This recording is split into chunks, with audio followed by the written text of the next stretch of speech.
1590년 북미 로어노크 섬. 115명의 사람들이 집단으로 사라집니다. 문이 열려있는 집, 깔끔하게 정리된 식량 창고와 그대로 놓인 금속 도구들. 그런데 사람은 단 한 명도 없었습니다. 남겨진 것은 단 하나. 기둥에 새겨진 크로아토안이라는 글자. 1587년 영국은 북미 대륙에 새로운 식민지를 세우기 위해 약 115명의 남녀와 아이들을 로어노크 섬에 정착시킵니다. 리더는 화가이자 탐험가였던 존 화이트. 남성 군인 중심의 개척단이 아닌 가족 단위의 영구 정착용 식민지를 구축하고자 하였습니다. 그들은 밭을 일구고 집을 짓고 새로운 삶을 시작하려 했습니다. 하지만 로어노크 섬의 환경은 혹독하였습니다. 식량은 예상보다 빨리 줄어들었고 주변 원주민 부족과의 관계는 점점 악화되었습니다. 몇몇 부족은 영국인의 공격에 과거 피해를 입은 경험이 있어 개척민을 경계하거나 적대하였죠. 결국 존 화이트는 본국에서 물자를 다시 가져오겠다며 영국으로 돌아갑니다. 그리고 식민지 주민들은 그가 1년 안에 돌아올 것이라 기대하며 기다립니다.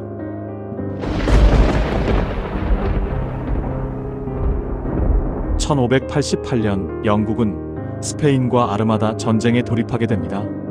이로 인해 식민지 보급선은 3년 동안 단 한 척도 출항할 수 없었죠. 로어노크의 사람들은 보급을 받지 못하고 기다릴 수밖에 없었습니다. 1590년 존 화이트가 로어노크 섬에 귀환했습니다. 그러나 그의 눈앞에 펼쳐진 것은 텅 비어버린 식민지였습니다. 문이 뜯긴 흔적도, 죽은 사람의 흔적도, 전투나 불의 흔적도 없었습니다. 집들은 깔끔하게 정돈되어 있었고 금속 도구와 귀중품까지 그대로 남겨져 있었습니다. 주위를 살피던 존 화이트는 기둥에 새겨진 글자를 발견하는데 크로아토안. 식민지가 사라지기 전 존 화이트는 만약 이주한다면 그것을 표시하라고 지시한 적이 있습니다. 따라서 많은 학자들은 크로아톤 섬으로 이동하였다고 주장하죠. 하지만 문제는 크로아톤 섬에서도 식민지 주민의 흔적이 전혀 발견되지 않았다는 점이죠. 사라진 식민지 주민에 대한 다양한 가설이 존재합니다. 첫 번째, 적대 부족이 식민지를 공격했다. 하지만 시체, 파괴 흔적 등 단서가 전혀 없었죠.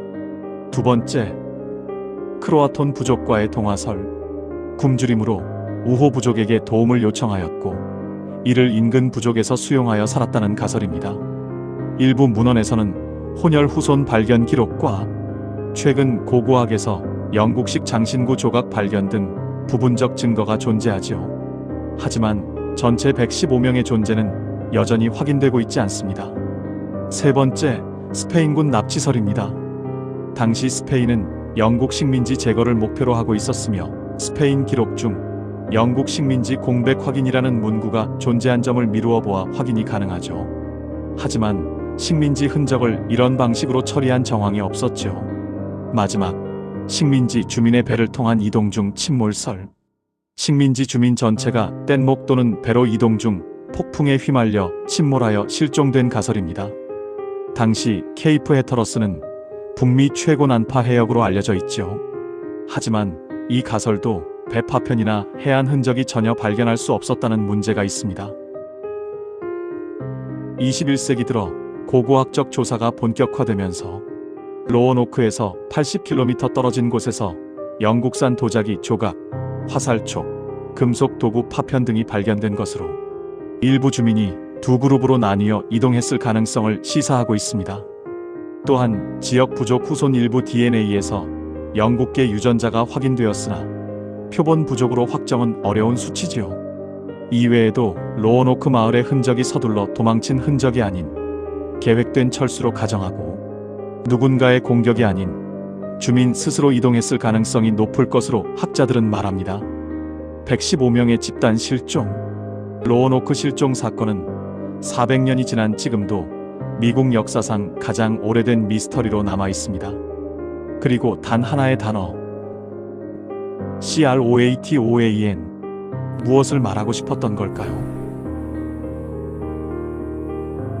의문의 서고였습니다.